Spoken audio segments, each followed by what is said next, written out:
The Toronto Blue Jays have found some hidden gems in this trade deadline, and the season has been an ultimate failure. We know that about the Toronto Blue Jays, and they were expected to compete. But what they did at the deadline helped reshape some of this farm system that has been lackluster for many years now. And they've allowed themselves to recoup some assets for some expiring deals. And actually, five of their top 10 prospects right now are brand new players that were not in the system prior to the deadline. So I'll break that down and much more in this episode of Jays Digest.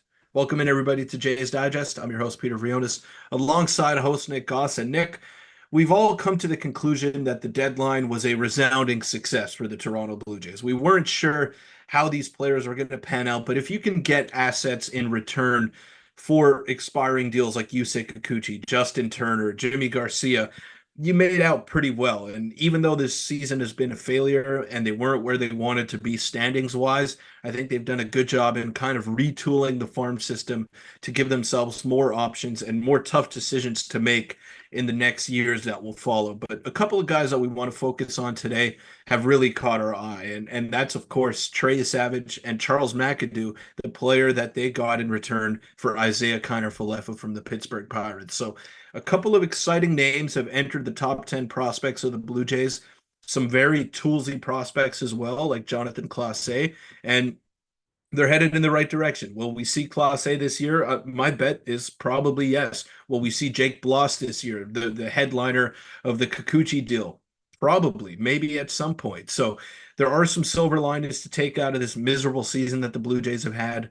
And there are some exciting players to look out for that may make an impact a lot sooner than some may think. Yeah, MLB Pipeline dropped their top 10, or their updated prospects for all the teams, top 30, but we're going to focus on the top 10 today. And Peter, there's some interesting things to discuss, and you mentioned it. We're going to focus on their recent first round draft pick, Trey Savage, who they signed recently, as well as Charles McAdoo. But just before we get into all that, we look at some of the way that the top 10 shakes up. And Peter, it's much different than it was prior to the trade deadline, especially. Again, you mentioned 5 out of the 10, four of them being in the at the trade deadline, and then of course they signed Trey Savage after the trade deadline as well. But Aurelvis Martinez has jumped to the first spot. You have Trey Savage at 2, Jake Bloss at 3, and Tiedemann at 4. So Tiedemann dropped 3 spots, and the new acquisition and Jake Bloss as well jumped Ricky Tiedemann. So before we get into the focus on Trey Savage and Charles McAdoo, what are your thoughts on this updated top 10 list? Again, 5 out of the 10 players here are brand new to the organization over the past few months, including a Savage, who they drafted a while ago but signed after the deadline.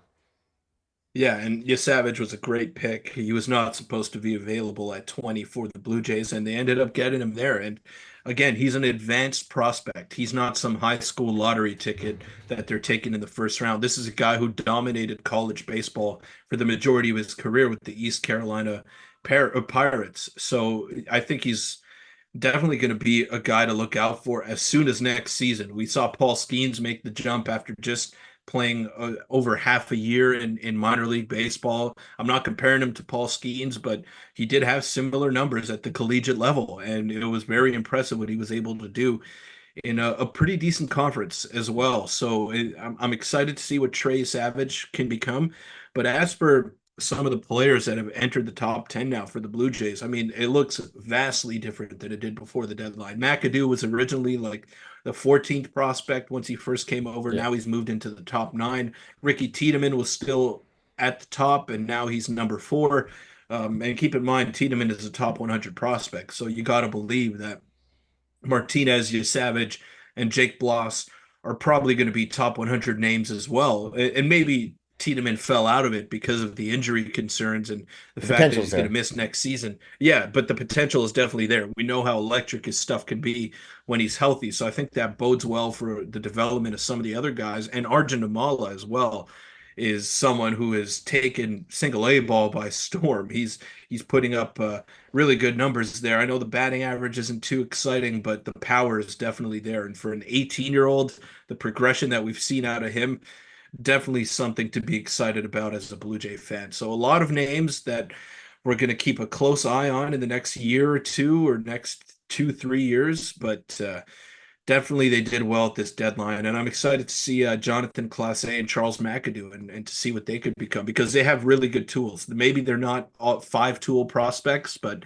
Clase is one of the fastest guys in minor league baseball. And Charles McAdoo has a power profile and an arm that could definitely play up to the major league level. Yeah, it's nice to see a system that we haven't seen this deep in a very long time. And still, it's not one of the top 20, top 15 systems in baseball, but they're slowly getting there. And let's focus on you, Savage, very quickly. You kind of just mentioned it there. Unbelievable last year in college, 11-1, a 2.03 ERA. You can see some of the advanced numbers here, specifically focusing on the top right, 40% K rate. He had an 8% walk rate with a great FIP and a great expected FIP. So he didn't outplay his numbers really by very much. He's the real deal. And he slipped to 20. He was supposed to be a consensus top 15, top 10 pick at some points in some mock drafts. And the top 10, he didn't go into that, obviously. Some of the mock drafts are wrong in that regard. But let's focus on Charles McAdoo. But quickly, you can look at the scouting grades in case you're interested. It goes from 20 to 60, and he has a plus fastball, a plus slider, and a plus splitter. So Peter, he has 3+ pitches with 2 solid pitches in his curveball and control. So he's super exciting. But I want to focus on Charles McAdoo here for a second as well. And the grades don't jump out at you. He's been really climbing up the rankings as of late. You mentioned he was the 14th ranked prospect in the Jays system. Now he jumped to number 9. Back-to-back games. Yesterday, he had another home run for Charles McAdoo. And the fact we're talking about this guy, and even the fact we got a top 10 prospect for a signing at the time that every single Jays fan didn't really like in IKF, specifically because they thought they overpaid for the player, is unbelievable now to think about. And if he has any impact at the major league level, which I think he will over the next couple of years, very good return and a very good job by Ross Atkins ultimately in swinging for the guy. And he said at the deadline in the post deadline press conference they were not going to trade IKF unless they got completely overwhelmed by an offer, and they did. Yeah, they did. And McAdoo is playing in Double A right now, so Yeah, you can't be too far away from the major leagues. I don't know what his ETA is. Is it 2025? Is that what it says over there? 2026. But yeah, 2026. So he's still got a bit of a ways to go there. But like I mentioned before, the power profile and the arm that he possesses at third base, he's probably going to stick over there. And just an exciting player. Left hand, is he a righty or a lefty? Righty or lefty? He is a righty. Righty. So yeah, so we'll see. We'll wait and see on that front. But definitely back to back games with a homer for Charles McAdoo, and he's a big guy as well. I believe so. He's got he's got some potential. There's definitely some potential there as well. Some thunder in that bat, and we'll see. Like, is he going to be an outfielder? Is he going to be a third baseman? I think the Blue Jays did really well in getting position player prospects at this deadline, and it was very exciting to see. Now I'm going to monitor how they develop in the minor leagues. Like, that's going to be the number one thing to look out for, right? It's just these guys and how they're progressing as the games roll along in the minors. And that's the most exciting storyline that we could take out of this season, really, because it's been kind of a wash from the standpoint of the veterans and just getting it done on the field. Yeah, and if you watch McAdoo play, he has a vicious swing. He's 6'1", 210, a pretty big frame, and he really crushes the ball when he gets a hold of it. And if you watch the clip here, a couple of his home runs, he's a beast and one that's going to be very exciting to watch going forward. Obviously hits from the right-handed side and is kind of profiling as an outfielder slash third baseman. So it'll be interesting if he can stick at third base and defensively can, be adequate. Could be potential for him being a third baseman of the future as well. And one quick thing, Leo Jimenez is also the sixth ranked prospect that we've seen a lot of in the absence of Bo Bichette. So I'm very interested to see what happens with him, maybe as a trade piece this offseason, depending on what they do with Bo Bichette, or if they decide to keep Leo and Yeah. some of the other guys, then maybe they look to ship off Bo. But I could see Leo Jimenez as a trade piece going forward if they decide to keep Bo Bichette because he's MLB ready. Yeah, he hasn't crushed the ball, but he's approaching a 700 OPS, and his defense is some of the best I've seen from a prospect in a very long time. Any final thoughts for it, but Yeah. And a quick thing on Jimenez, he's Rule 5 eligible next year. So if they don't retain him, then there's going to be some question marks around him. Like, he's going to be able to hit waivers and sign with any team if the Jays don't keep him on the 40-man roster. And it's the same thing with Ernie Clement as well. So they're going to have to make a decision between those two guys because I don't think you can keep both of them. I think they're too similar of players to keep both. So, like you mentioned, trade piece. You don't want to lose them for nothing. So maybe Ernie Clement is a little bit more valuable to a contending team because of his age and his experience in the major leagues. But like you said with Leo Jimenez, the defense is phenomenal, and he's really starting to come around with the bat because he knows he's getting everyday playing time and he can relax a little bit in terms of just feeling pressure and all that. So he's coming around, and he's definitely going to be a name to watch this offseason. What are the Jays going to do between Clement and Jimenez?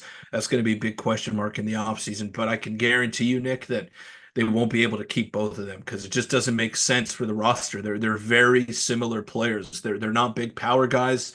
They both have pretty decent defense and they can play multiple positions. So I think they're going to have to make that choice.